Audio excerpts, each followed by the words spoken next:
Hello, ladies and gentlemen. Welcome back to another episode here on African Confessions. The following story that you're going to be listening to, it comes from a translation of a message that one of our admin shared with us. The translation reads like this: I moved to Johannesburg and I had big dreams, like each and every other girl who believes that she can escape a life full of struggle. I was naive. I had never been into the big city before. I grew up in the villages in KZN, and my mom, she was like, Johannesburg, it is really dangerous. Do you want to go there? And I thought that I could handle it. And I was also running away from my boyfriend. He was abusive and I did not like it. So when I arrived in Johannesburg, then I started sharing an apartment with this other girl who was a friend of my cousin's sister. You see, people, they just come back home and you think that they are working really nice job. I did not even know that my cousin's sister, she was more of a prostitute. That is how she got to find out about this woman whom I became roommates with, whom I'll call Linda. She was a migrant from Zim, so she told me that she had came to South Africa to find a better life, and every day she'll be like, you're still sleeping, you have to hustle to survive here. She would get up early in the morning, then she will just walk around, then she'll be back. And she said that she was just exercising and she did not work like a 9 to 5, yet every weekend she had her nails done, her weave was always looking nice, and she always had this latest designer bags. I would ask her, like, how are you able to do it? She would tell me that she had strong connections, and I won't lie, I wanted the life that she had. Life was very hard for me. Then I got a job. I was working as a part-time at a call center, barely making enough to pay rent. On the other hand, my friend, she was living like a queen, and I wanted in. One Thursday evening, she came home excited and she was like, babe, this weekend, do you want? And I said, want what? And she said, do you want us to go out? And I was like, yeah, where to? She was like, we are going to Santon. There is a party, big boy party. There's some Nigerians there. They will love you. Have you ever had a Nigerian before? They will spoil you.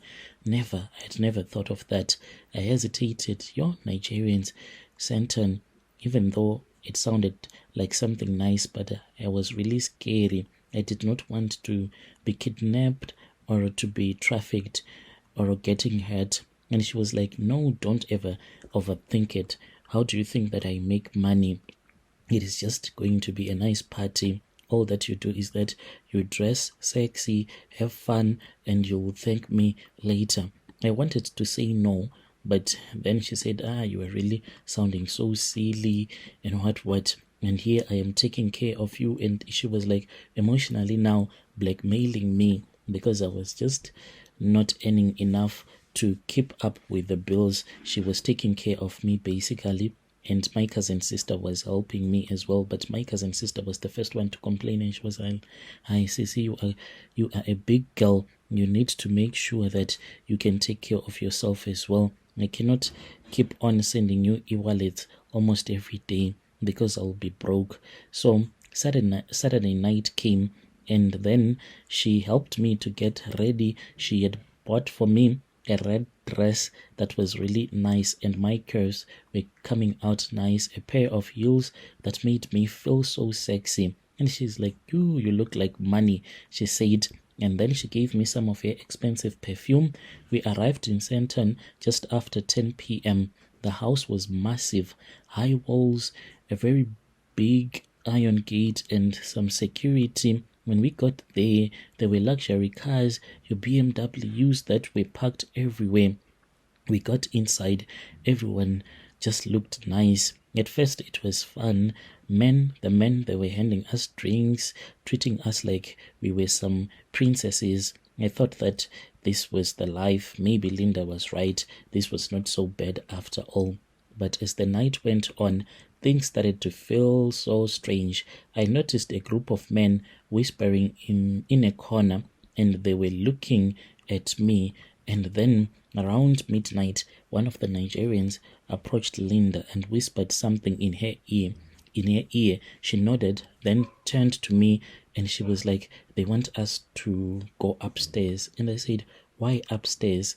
And she was laughing and she giggled and she said, of course, sex. What else are we going to do upstairs? Okay, I followed because she grabbed my hand tightly. Don't be difficult. Let's just go upstairs and do it. We're going to make money, babe.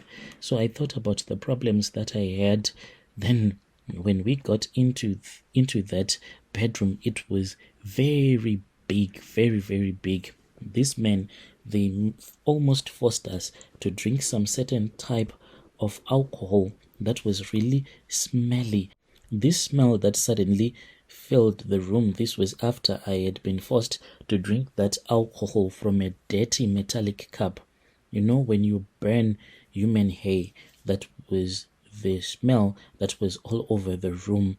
Then one of the guy came to me. So as he was walking towards me, it really sounds like something out of a fiction movie. This Nigerian guy, like, he was huge, but when he was walking towards the couch where I was sitting, this man, he was getting smaller and smaller until by the time that he arrived at the couch where I was sitting, this guy, he was like a little dwarf person, like really small. And this man, he looked at me and he said that he wanted to make love to me. I was so scared, but at the same time, I was weak. I could not do anything. His eyes, they were changed, like they were red, bright eyes, and they were glowing. And then he said that he wanted to make love to me, and he was like, do not be scared. I am going to make you my queen. How much do you want, babe? You have such great curves. I want you. I woke up the next morning. I found myself in our apartment feeling broken. My body was aching. My stomach was painful.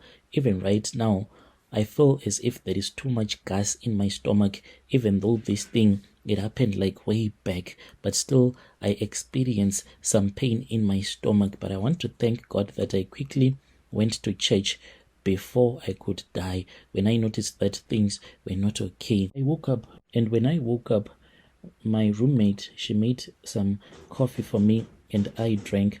I asked her what had happened because I could not even remember me returning back from that party, and my stomach felt like it was on fire. I drank that coffee and she told me that I had passed out because those Nigerians had been exchanging me. I slept with 4 of those men.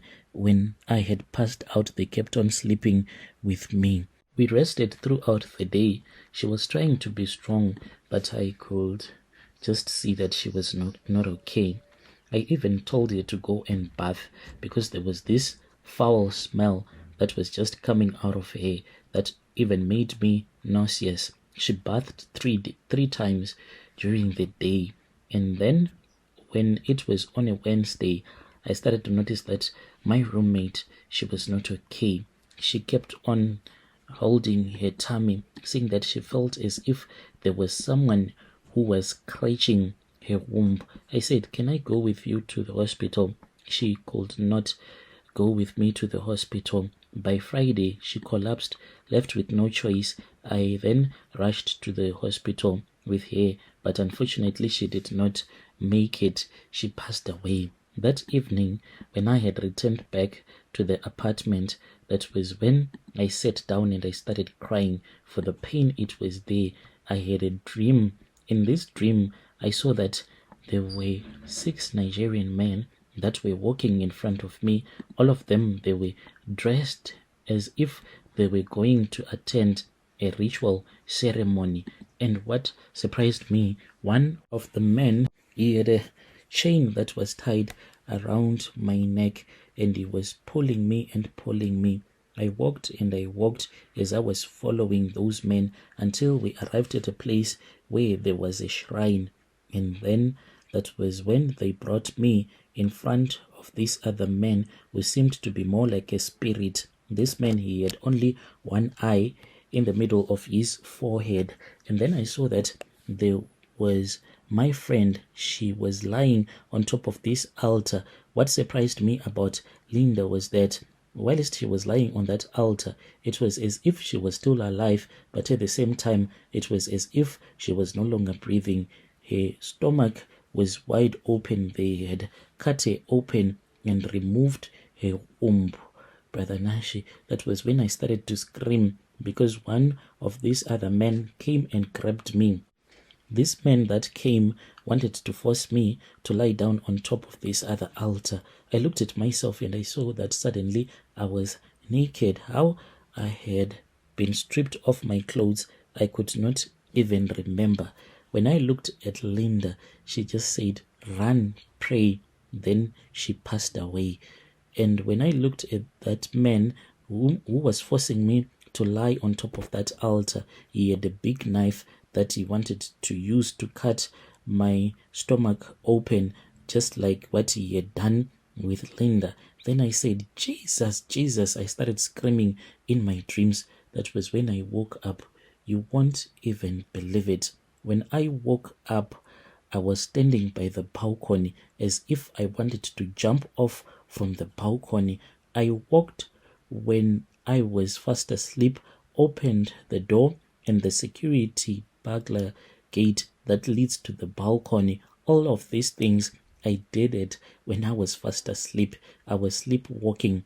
I panicked and I started praying, even though I had last prayed like in a very long time. I kept on praying and praying and crying because I was really scared. And then I just collapsed and I was sweating a lot. I still remember just crawling until I had gotten to where my phone was, took it, and I just dialed. And my mom answered and I said, "Mom, please pray for me." She said, "What is wrong? What is wrong, my daughter?" And I said, "Please, Mom, pray for me. I am not okay. I am sick." My mom told me that she was rushing to the pastor. So she went to the pastor and then they prayed for me. Brother Nashi, that is how I survived. From that day going onwards, I started going to church and I left this life of being a slay queen. This is my own confession. If you post my story, please let me know, and I hope that my confession is going to help other women out there that do this thing of being slay queens. There is nothing good that can ever come out. You are only going to get sacrificed. When someone shares their story, it is easy to dismiss that person, but I now know that the spiritual world, it is there, and men that are ritualists, they are there. And the way that these men who are ritualists are so cute, it is just unimaginable. The man whom I was with, he was very handsome, so much that he would melt you, but in the same moment he would sacrifice you. This is my confession, my own testimony. Dear listeners, right there was a message that was sent to me by one of our admin who helped us with this translation. Strange things indeed, they do happen in this world.